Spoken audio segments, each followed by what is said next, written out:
नमस्कार. मी निहाल ढालाय आपलं सहर्ष स्वागत करतो N51 न्यूजमध्ये.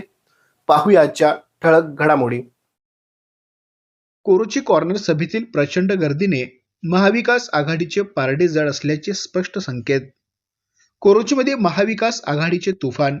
दीपाली कोराणे अण्णा शेट्टी यांच्या सभेला जनसागराचा महापूर. लोकमान्य नगरमधील कॉर्नर सभेने रूपांतर भव्य सभेत. विरोधकांचे धाबे दणाणले. कोरोची जिल्हा परिषद आणि पंचायत समितीच्या निवडणुकींचा रणसंग्राम आता अंतिम टप्प्यात पोहोचला असून प्रचाराने उंचाक गाठला आहे.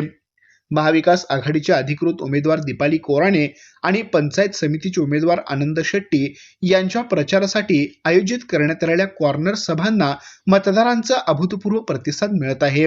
लोकमान्य नगर येथील सभेने तर गर्दीचे सर्व विक्रम मोडीत काढले असून या सभेचे रूपांतर एका विराट जनसभेत झाल्याचे पाहायला मिळाले.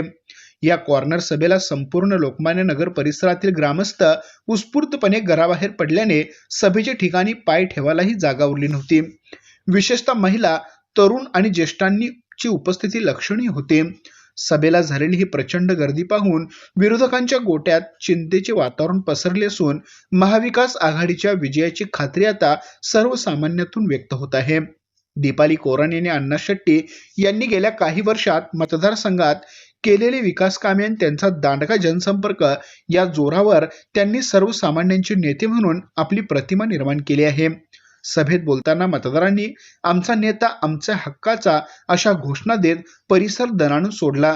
जनतेचा हा ओघ पाहता त्यांचा विजय आता केवळ औपचारिकता उरली असल्याची चर्चा राजकीय वर्तुळात रंगली असून सभेतील या प्रचंड गर्दीने महाविकास आघाडीचे पारडे जड असल्याचे स्पष्ट संकेत दिले आहेत.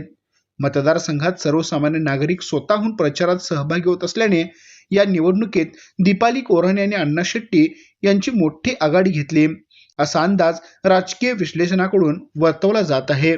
आमच्या प्रतिनिधीसह पाहत रहा N51 न्यूज.